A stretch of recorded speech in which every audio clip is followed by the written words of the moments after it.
Hi, I'm John Twist of University Motors, and today we're going to take a test drive in a 1977 MGB. Well, I think it's a 77. Yeah, it's a H registration. Before we send cars back to their owners, we always take the car out for a test drive. Shake it down hard, make sure that everything we've done has been done correctly, and to find any other faults that there might be.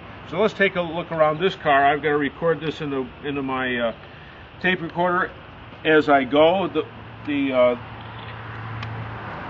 paint's very washed out, or oxidized. There's a dent right here in the front.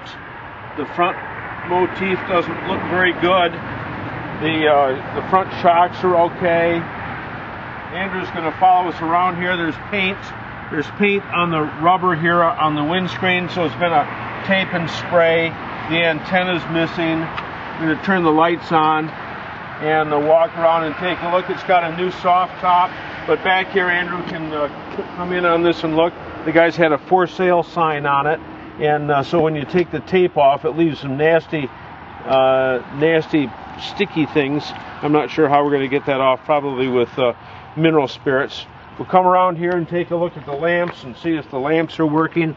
We got a side marker, we got a rear lens, we've got our parking lights. This rear lens here is fogged.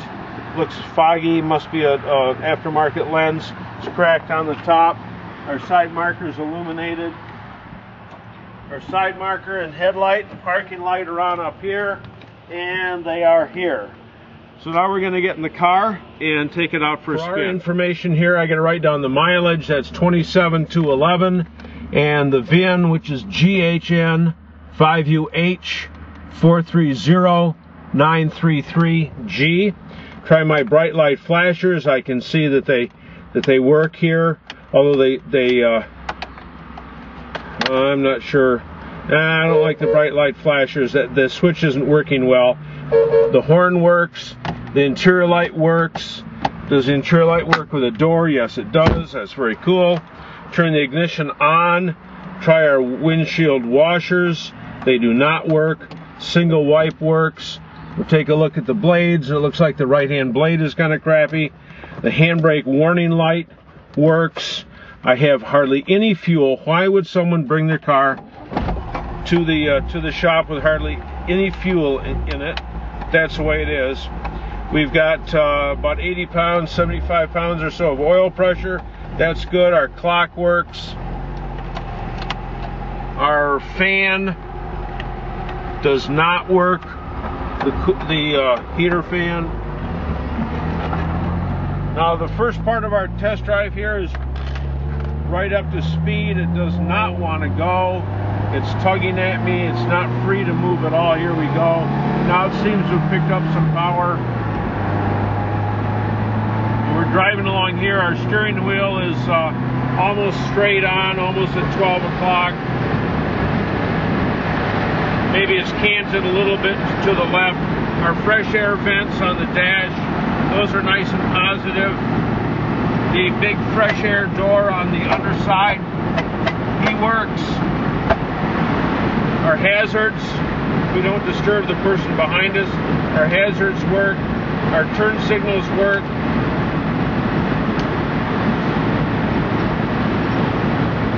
And we're running up here around 60, 65 miles an hour, and we have nary any vibration from the steering column.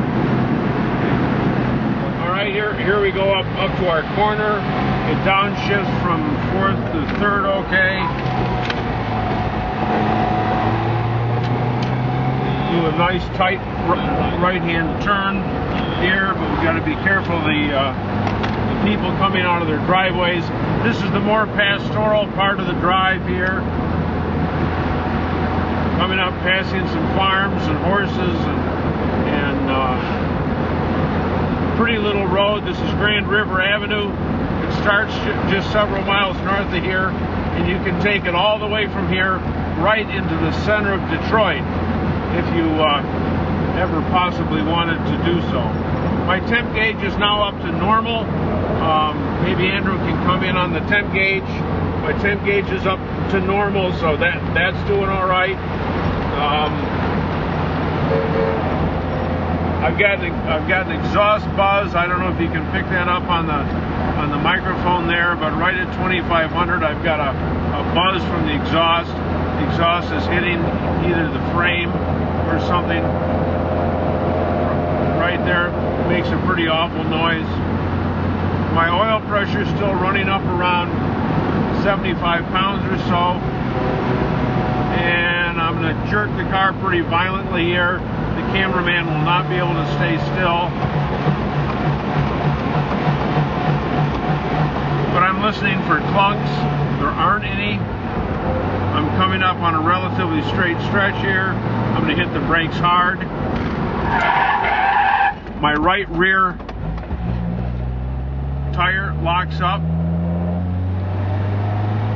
Matter of fact, I can smell that right now. It's not uncommon to have the brakes lock up. Remember that if the tires skid on the pavement, you don't need bigger brakes, you need bigger tires. Most of those big brake kits are just so much window dressing or lipstick on your car. They sound cool, but they really don't do much. But we're headed up for the stop sign, so we'll turn the camera back on there. Coming up to our stop sign here, we're on a little bit of an incline, and now we'll do a full throttle acceleration up the hill, test whether the car can really accelerate and perform. So this is our test drive. It's about 4 miles long.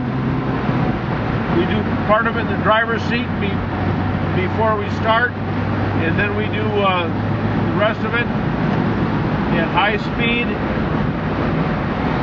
and at low speed, and we finally end up back here at University Motors.